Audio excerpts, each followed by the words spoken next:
De hecho, yo tomé el rol que mencionaste de coordinación de fondos de cooperación internacional hace un año, y justamente uno de los objetivos que tengo en la unidad es buscar alianzas estratégicas que nos permitan digitalizar mucho de lo que ya es necesario hacer en las cooperativas. Mucho de esto va de la mano, por supuesto, con lo que mencionaba Gabriela, conocer realmente cuáles son las necesidades que ellos tienen, y también entender que no todos van a hacer, hasta cierto punto, no todos van a entrar, digamos, al círculo tan rápido, sino que hay que buscar formadores o personas que sean afines a los temas tecnológicos y que tengan más facilidad de ser ellos en sus mismas cooperativas, por ejemplo, quienes ayuden a otros agricultores a adaptarse a la tecnología. Eso es uno. Dos, nosotros hemos estado buscando estas alianzas estratégicas con diferentes proyectos. Justamente hemos estado hablando del tema de trazabilidad digital a través de un proyecto que esperamos poder firmar con GIZ. Esto nos va a permitir a nosotros hacer todo el proceso de trazabilidad digital que ya hacemos, llevarlo a la digitalización y acortar tiempos, porque nuestros compañeros en el área de operaciones y comercialización hacen un trabajo a pie, básicamente, de llevar documentos a mano, que eso muchas veces quita tiempo. Y a la hora de hablar de trazabilidad es algo muy minucioso. Entonces esto nos va a ayudar a nosotros, esperamos, a tener este proceso más digitalizado. Y tenemos otras alianzas, por ejemplo con Innovatec, una iniciativa que tiene la DCIK y el FIDA, esperando también a que podamos implementar una herramienta de Agritech a partir de octubre, y algunos otros esfuerzos a través de otros proyectos, pero sí, va a ser un proceso probablemente lento, va a ser un proceso que va a requerir de que el mismo personal de Fedecovera se adapte al tema de la digitalización, porque pues al final de cuentas lo vemos hoy en día, hay muchas generaciones en las empresas tratando de trabajar y converger juntos. Eso a veces es complicado porque digamos hay gente que tiene mucha experiencia técnica, mucha experiencia profesional, pero muchas veces el uso de la tecnología es un poco más complicado para ellos, y a la hora que vienen estas nuevas generaciones con estas ideas nuevas y todo, es muchas veces ese choque limita, y en esa falta como de sinergia de ideas limita que sea fácil implementarlo.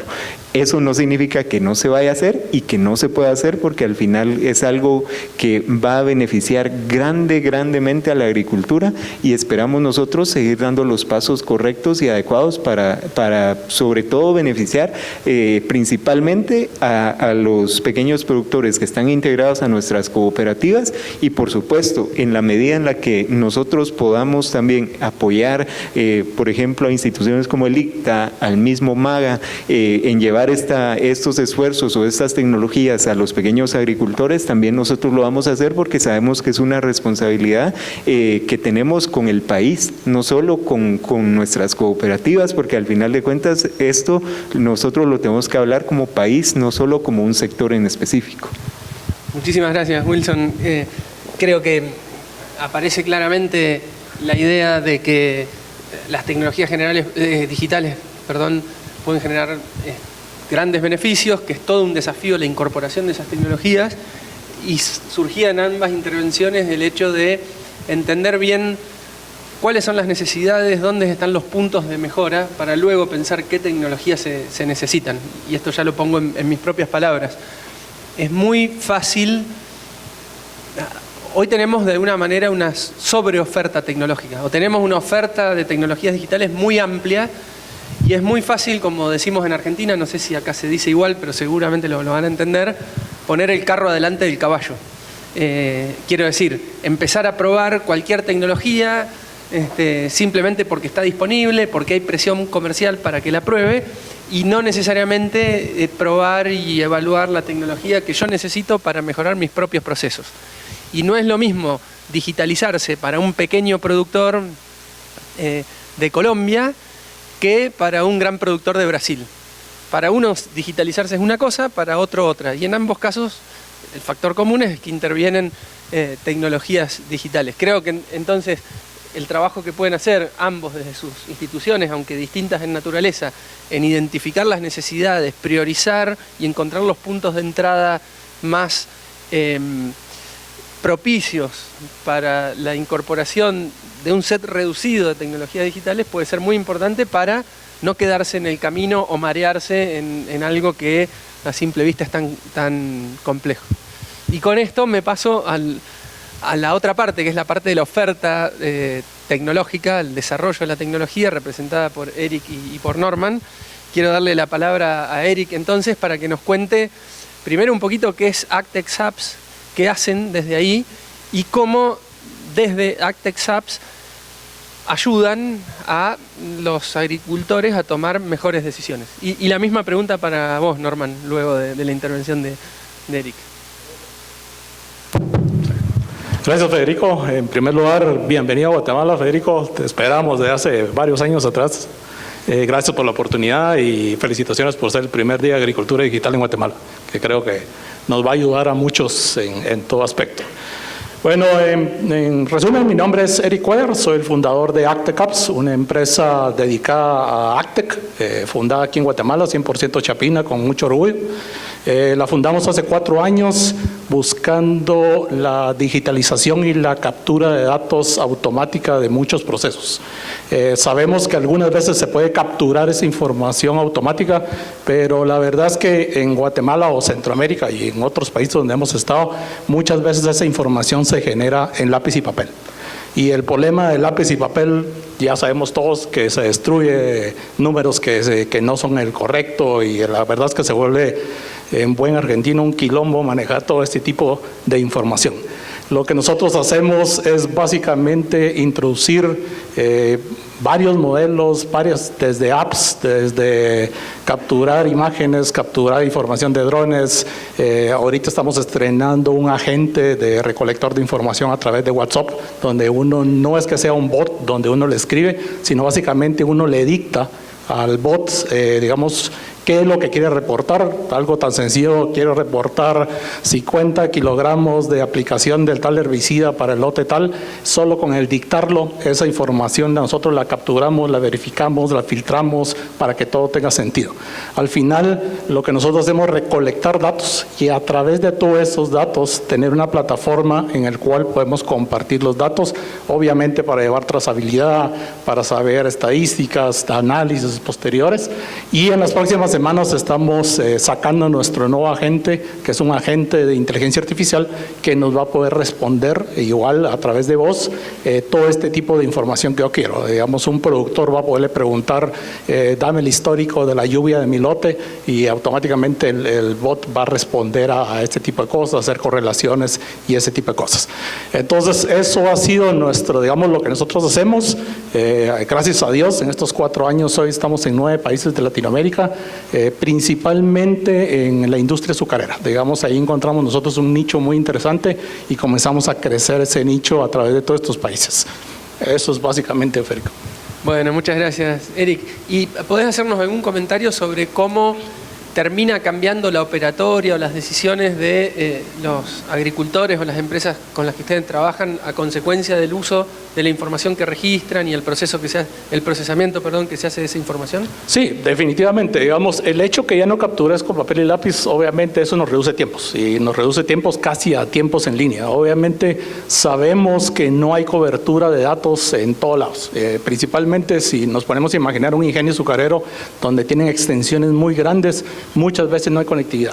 Entonces, por ahí, digamos, cuando hablamos de agricultura digital, muchas veces le echan la culpa, es que como no hay conectividad no podemos crecer. Sin embargo, yo rechazo esa idea. O sea, lo que tenemos que hacer nosotros como desarrolladores de ACTEC es que pensar en que todas nuestras aplicaciones tienen que poder trabajar sin conectividad. Y digamos que eso es un requisito obligatorio para que funcione. Entonces, lo que nosotros hemos encontrado es, primero, tenemos algunos clientes donde ya son cero papel y lápiz. Todo es totalmente digital. Información que entra, nosotros nos tenemos que asegurar que en menos de 24 horas esa información ya esté procesada, informado, con alertas generadas. Entonces la toma de decisiones, pero se reduce sustancialmente. O sea, tan sencilla como una plaga. O sea, las plagas son un ejemplo clásico. O sea, yo tengo una plaga en campo, salgo a tomar con lápiz y papel, seguros hasta que entre 3 o 4 días me enteré que hay una plaga. Hoy digitalmente esa plaga la tomé en campo y asumamos que hay conectividad, en segundos el encargado de plagas se está enterando. Entonces reducimos tiempos, reducimos costos, reducimos un montón de problemas y nosotros nuestro modelo es lo que se conoce como software as a service. O sea, también el costo no es un costo que impacta, digamos, al productor, sino que realmente solo por el hecho de quitarles el lápiz y papel y el costo de procesar lápiz y papel, imprimir formatos y todo esto, se justifica muy fácilmente en nuestras aplicaciones. Muchas gracias, Eric. Gusto. Norman, todo tuyo. Muchas gracias. Bueno, buenos días. Muchas gracias por la invitación. La verdad es una oportunidad increíble para nosotros poder estar aquí. Nosotros somos más informáticos que agrónomos, pero somos una empresa, Meteotech es una empresa de inteligencia meteorológica. Le llamamos así porque realmente, como ya lo mencionaron acá, el objetivo es transformar los datos en una herramienta de toma de decisión. Ya mencionaron el tema del cambio climático. Nosotros, el cambio climático pues es un proceso que se manifiesta a través de la variabilidad climática, que son los eventos que ocurren. Y aunque existe toda esta información, pues está a un nivel muy generalizado y muy regional. Y para eventos extremos como una tormenta tropical, un huracán, pues todos nos vamos a enterar.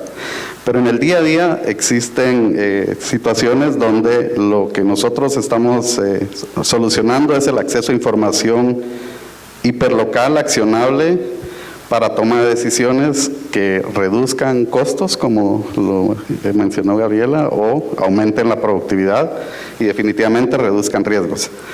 Es así como nosotros, después de trabajar con casi todos los servicios meteorológicos de la región, siempre desde la parte informática, vimos que pues, en muchos proyectos colectan datos, instalan estaciones, pero toda esta información queda dispersa.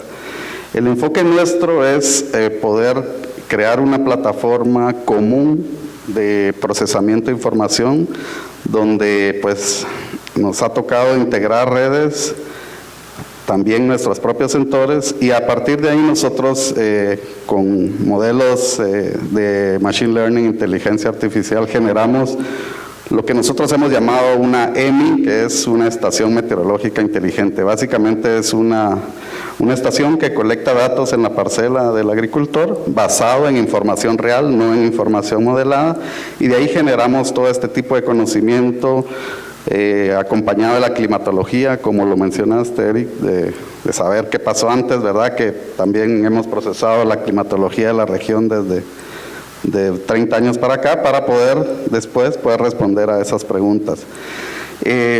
La idea de nuestra plataforma es, a pesar de que procesamos millones de datos en tiempo real, de radares, satélites, sensores en tierra, de modelos meteorológicos, la idea es poderla entregar al usuario final como en donde él lo utiliza. Hablamos de la tecnología, que es a través de alertas y recomendaciones que le sean contextuales a su cultivo, a su región, a su fase, y que sea que la plataforma le informe y no tanto que él tenga que ir a ver.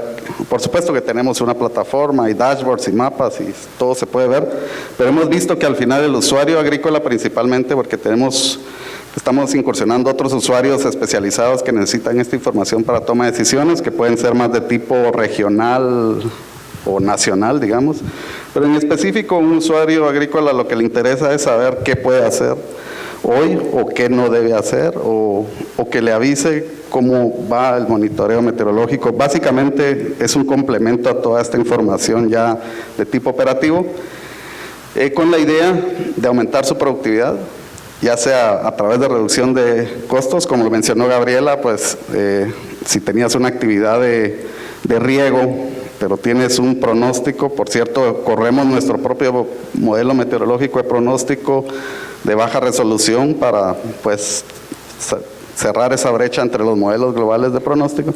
Si tienes esa información, probablemente no programas esa actividad de riego porque vas a perder el recurso. O si no tienes condiciones para una fumigación por temas de deriva, por viento, pues todo eso al final se reduce en ahorro de costos y por ende de mayor beneficio. No necesariamente tenemos que esperar un evento severo para realmente reaccionar, sino en el día a día se puede tomar este tipo de decisiones. Entonces básicamente en ese proceso estamos, ya procesamos mucha información y tenemos toda una cantidad de información que se utiliza para esto, y estamos en el proceso de construir el siguiente paso, como lo mencionaste en el panel anterior, de poder escalar esto ya a que sea una herramienta de toma de decisión, y en la parte de la recomendación utilizando lo que ahora tenemos disponible, que probablemente hace 10 años no teníamos, que es la cobertura de acceso a conectividad y los modelos de inteligencia artificial, no como un fin, sino como un medio para poder convertir toda esta información en información que sea fácil de entender por el usuario final para que pueda tomar una decisión. Básicamente eso es lo que estamos construyendo. Muchas gracias, Norman. Una pregunta muy puntual, si me puedes responder rápidamente. Si soy un agricultor, ¿cómo recibo la información y la recomendación vía WhatsApp? Ok, básicamente desde el punto cero te das de alta con la ubicación de tu parcela, el tipo de cultivo y obviamente tus datos para que te podamos contactar, y a partir de ahí nuestra plataforma empieza a monitorear tu ubicación como que fueras una estación meteorológica real. Cada hora, o sea, vamos construyendo la historia climática de tu parcela y puedes configurar tus alertas y la recomendación relacionada con esa alerta. Ahorita, en el proceso que estamos, pues por medio de la climatología te podemos setear una serie de alertas por el cultivo que sabemos que si excede cierta temperatura o un promedio de humedad que sale el rango, te puede dar una recomendación, pero vos la puedes agregar, quitar o poner. Pero estamos construyendo la base de conocimiento, y eso es un poco también lo que hablaron en el panel anterior, para que eso, ¿verdad?, de que lo que te respondamos sea basado en datos que ya nosotros procesamos y que la fuente y el contexto sea lo que se ha colectado y no el conocimiento, como el ejemplo que pusieron en el panel anterior, de que le pides un guatemalteco y te dibuja a alguien que pues los que somos guatemaltecos sabemos que no es, porque la inteligencia artificial siempre va a responder. El asunto es hacerla que responda sobre los datos, y creo que ese es el mayor insumo, el tener esos datos para dar una respuesta contextual.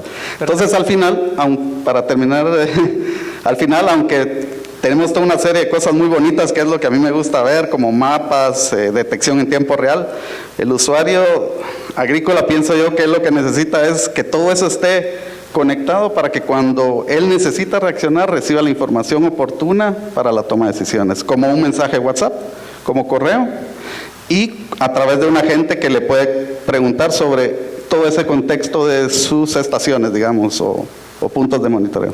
Perfecto. Bueno, muchas gracias. Luego, para quien tenga curiosidades sobre cómo funcionan las distintas aplicaciones o herramientas digitales que se van a estar presentando, en el almuerzo tendremos oportunidad de intercambiar y algunas presentaciones puntuales. Bien, para continuar la conversación, luego de un primer panorama general, cada uno desde su perspectiva, ahora voy a ir con una pregunta común para los cuatro, pero voy a cambiar un poquito el orden de las intervenciones, el que sugiero por lo menos, por la naturaleza de la pregunta, y voy a empezar con Wilson. La pregunta es, bueno, todos reconocemos el potencial de las tecnologías digitales para mejorar distintos procesos. Gabriela describió muy bien los impactos que se puede tener, y a través de Eric y de Norma vimos casos concretos que ya existen, digamos. La pregunta es, ¿cuáles son las principales, y más vos, Wilson, que estás muy cercano a muchísimos agricultores y familias de agricultores, cuáles son las principales barreras que ves que operan hoy en día para que haya un uso más masivo, más eficiente de las tecnologías que existen? ¿Y cuál te parece que son las acciones prioritarias para, de alguna manera, desbloquear el potencial de la digitalización? Y te voy a desafiar con algo, porque seguramente se te ocurren muchas cosas para hacer, pero te voy a decir, tenés posibilidad de hacer solo una. Si fuese solo una, ¿cuál sería? Bueno, desde esta parte, tal vez es una pregunta bastante amplia, pero yo creo que todo responde al tema de educación, porque finalmente hemos visto, justo estaba pensando en una situación que se da mucho, que es que, digamos, muchas veces las empresas invierten demasiado tiempo y demasiados recursos en desarrollar sus propias tecnologías, cuando en realidad ya hay muchas opciones que pueden suplir esas necesidades, y dentro de eso va mucho la parte que, digamos, acá en Guatemala hace algunos años inició como esta fase donde se quiso empezar a implementar el tema de los idiomas mayas en algunos servicios y demás, y muchas veces esto se hace de manera, digamos, hablado, pero muchas veces también es escrito. Y allí es donde se encuentra muchas veces el problema, porque lamentablemente, a pesar de que en el campo las personas hablan el idioma, no lo leen, porque en realidad ellos no han tenido digamos, una formación que a ellos les permita aprender a leer su propio idioma. Entonces, al final de cuentas se desarrollan muchas herramientas que se quedan solo en un desarrollo, porque finalmente la gente no tiene la capacidad de entender lo que se les está diciendo porque está escrito. Entonces, si nos vamos desde ese punto de vista, digamos, hay un problema desde la formación, desde la educación, que la gente, o sea, por ejemplo, yo te lo digo, yo nací en 1991 y yo recuerdo específicamente que, a pesar de que tuve la bendición de estudiar en colegios privados y demás, nunca se me retó desde el tema de formación en computación, por ejemplo, a formarme a otra cosa que no fuera saber cómo utilizar Word, el Excel a medias, y hasta ahí se queda la formación tecnológica en esos campos. Entonces, si eso es a nivel de educación privada, entonces, ¿qué está pasando a nivel de formación, digamos, en la educación pública? Y el problema es eso, que aparte de eso hay una falta de interés de las organizaciones muchas veces en enseñarle a la gente cómo utilizar realmente la tecnología. Porque si yo le preguntara, y de hecho le pasa mucho a uno, depende mucho de la curiosidad que tengan las personas, de quién realmente sabe cómo utilizar el tema de privacidad, por ejemplo, de Facebook. La gente no se toma el tiempo realmente para hacerlo, porque nadie les dice que para aprender a usar una red social hay muchas cosas que también tienen que entender. Entonces yo creo que va mucho desde la parte de educación. Ya de ahí hay muchísimos otros problemas, como el tema de infraestructura digital, el tema del acceso a las mismas telecomunicaciones que limitan que el internet llegue a las comunidades. Y de ahí van otras barreras sociales implícitas en todo esto, pero todo va desde el tema de la falta de educación, la falta de formación en temas de tecnología, y desde otras perspectivas. Buenísimo, muchas gracias, Wilson. Creo que el punto que levantás es importantísimo. Educación como clave, y no solamente el desarrollo de habilidades digitales, sino cuestiones más genéricas. Y creo que también es un punto que pueden apuntar, valga la redundancia, los desarrolladores de tecnologías, porque hoy, no sé, con toda la tecnología de audios, por ejemplo, uno puede superar barreras de personas que no pueden leer, ¿no?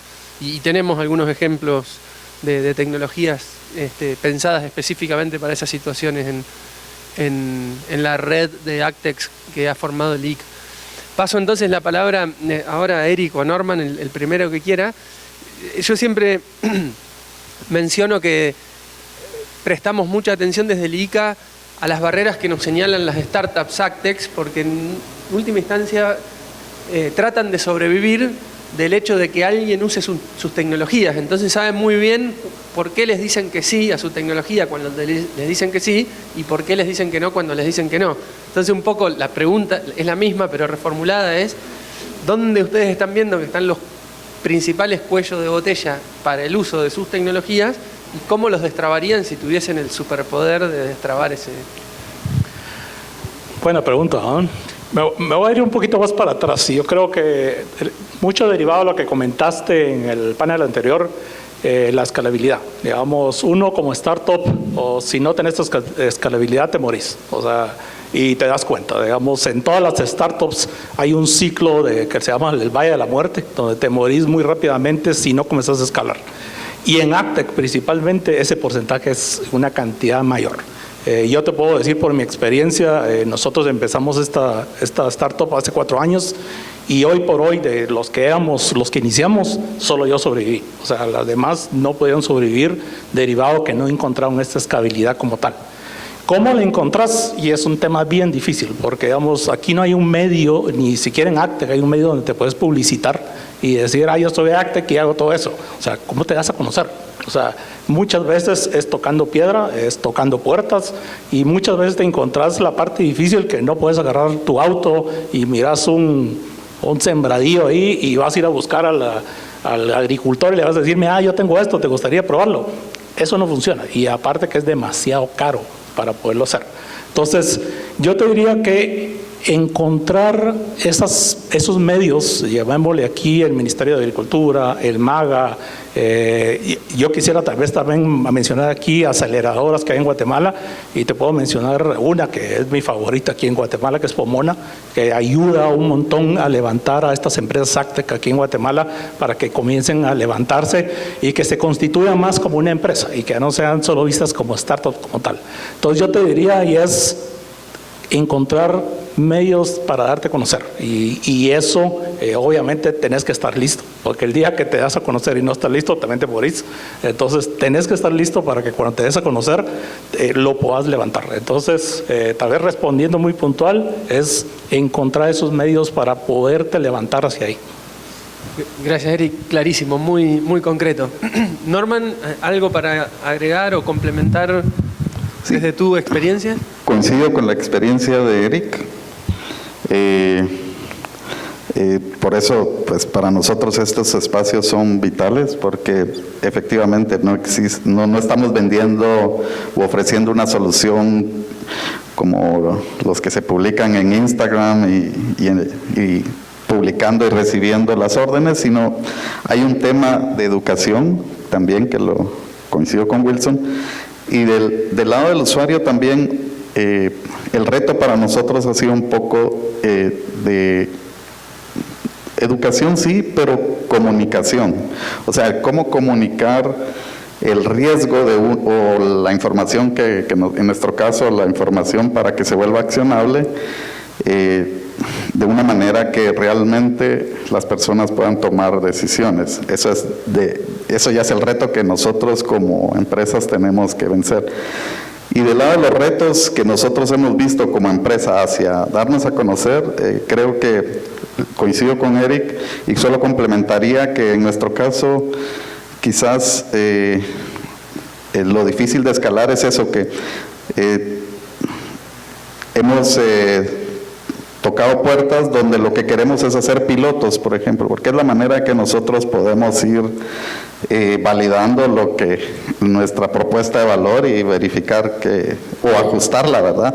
Lamentablemente nosotros generamos mucha información, pero yo no tomo decisiones sobre la información que genero, entonces necesitamos esa contraparte institucional que nos ayude a ir mejorando nuestra propuesta de valor. Ese sería el complemento. Gracias. Muchísimas gracias, Norman. Es interesante porque me toca trabajar desde el programa del ICA con un montón de startups de un montón de países y también con organizaciones de agricultores. Y el tema de la visibilización de las tecnologías aparece siempre como algo importante. Desde el lado de la startup o de los oferentes de la tecnología es lo que ofrezco no se conoce tanto, y desde el otro lado es no conocemos tanto, desde el lado del usuario, de la demanda, no conocemos tanto las opciones que hay disponibles, por lo tanto no tenemos demasiado interés en usarlas, ni mucho menos sabemos cómo. Y hay un trabajo muy necesario ahí, y esto me lleva a la pregunta o al disparador para Gabriela, de dar a conocer, visibilizar las tecnologías, analizarlas objetivamente, evaluarlas, ¿no? Porque en el afán de comercializar muchas veces también los oferentes, digamos, sobredimensionan, no quiero plantearlo en términos que no sean amigables para mis compañeros que están hablando aquí sobre tecnologías, que sobredimensionan los beneficios de alguna manera. Es muy natural, es lo que cualquiera haría en ese lugar, ¿no? Entonces una mirada objetiva sobre lo que sí hace, sobre lo que no hace, sobre el impacto que tiene es necesaria, y ahí es donde creo que tienen un rol muy importante los institutos nacionales de investigación, las agencias de extensión. En algunos países funcionan juntos, en otros funcionan separadas. Entonces, sobre la base de esta observación, Gabriela, te quería preguntar primero si ICTA planea algún rol en ese sentido de vincularse con los oferentes y analizar y evaluar esas tecnologías. Eso por un lado, si nos podés hacer algún comentario al respecto. Y por el otro es, evidentemente las tecnologías digitales aparecen como un canal promisorio para acercar más a la generación del conocimiento, a los hallazgos que los investigadores obtienen en el ICTA, con lo que necesita el usuario. Si están trabajando, planean trabajar en cómo implementar las tecnologías para hacer ese delivery de los hallazgos más eficiente y rápido.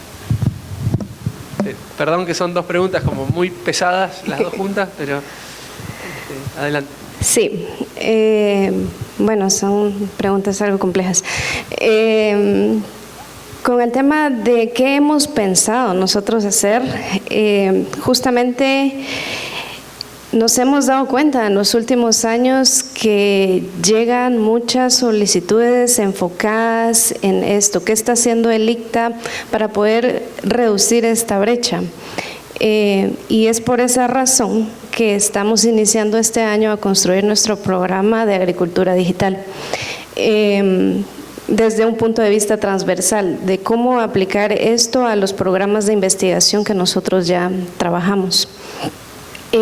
Y aquí viene una parte importante que nosotros hemos detectado, que también se mencionó en el panel anterior, que nosotros solos realmente no podríamos abarcar todo, y aquí es donde viene la importancia de las alianzas público-privadas, y estos espacios son justamente importantes para eso. ¿Cómo es que nosotros nos podemos vincular para poder aprovechar quizás la información que nosotros generamos con todo el trabajo que ustedes ya están realizando para poder llegar a resolver problemas de los agricultores, no solamente en un sector, sino a nivel general?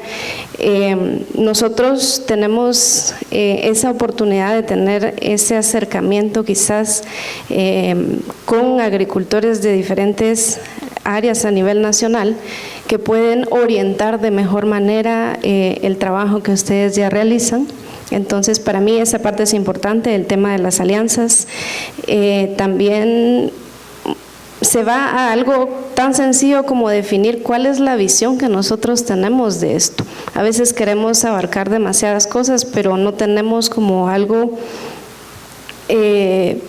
bien planteado de hacia dónde queremos ir y cómo lo vamos a hacer, por pasos, porque tampoco podemos pensar en que de un día para otro vamos a poder solucionar esto. Entonces, sí, respondiendo a la pregunta, ¿cómo vamos a iniciar nosotros? Ahorita pues es construyendo este programa dentro de la institución y también el buscar esas alianzas para poder trabajar en conjunto. Muchísimas gracias, Gabriela. Bueno, me hicieron señas de que casi no tenemos más tiempo, o de que no tenemos más tiempo directamente, pero si me permiten, me voy a ahorrar cualquier comentario final, pero un minuto podemos, porque recibimos dos preguntas que están más orientadas a Eric y a Norman, y que las voy a tratar de integrar en una, y les voy a pedir que la contesten rápido, así cumplimos con los tiempos.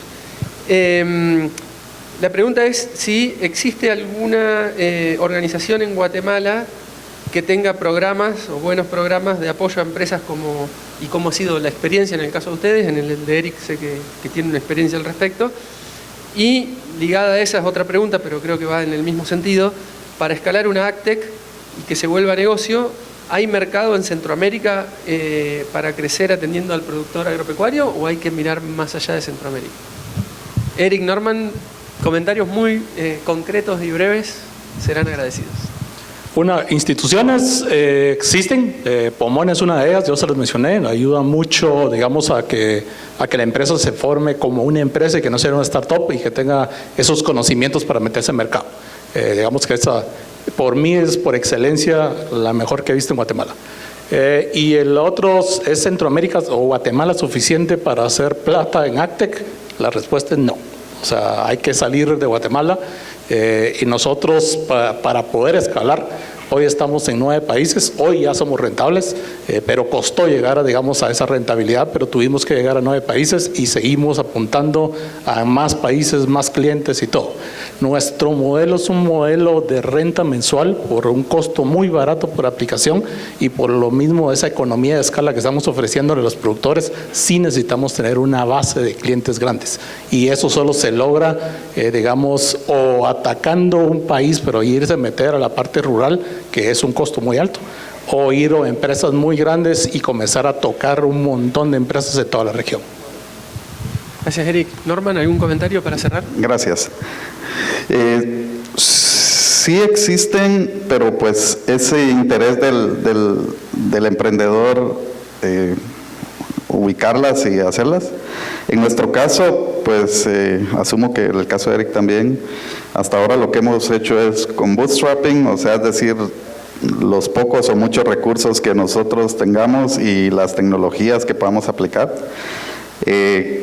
Efectivamente, la idea del escalamiento es a nivel regional, bajo una propuesta de validar primero, en nuestro caso en Guatemala, ¿verdad? Que es donde estamos hoy y donde podemos contactar. Y lo que mencionó Gabriela de esas alianzas públicas privadas, en nuestro caso, como les mencioné antes, para nosotros una manera de mejorar nuestra propuesta de valor es validando, y la única manera de validar es que haya una contraparte que esté dispuesta a co-crear con nosotros la solución que permita validar. Pues nosotros no tenemos a los productores, digamos, que es lo que, en nuestro caso eso ha sido la parte que nos hace, que nos termina de completar para mejorar y después de eso entonces escalar a fuera de Guatemala.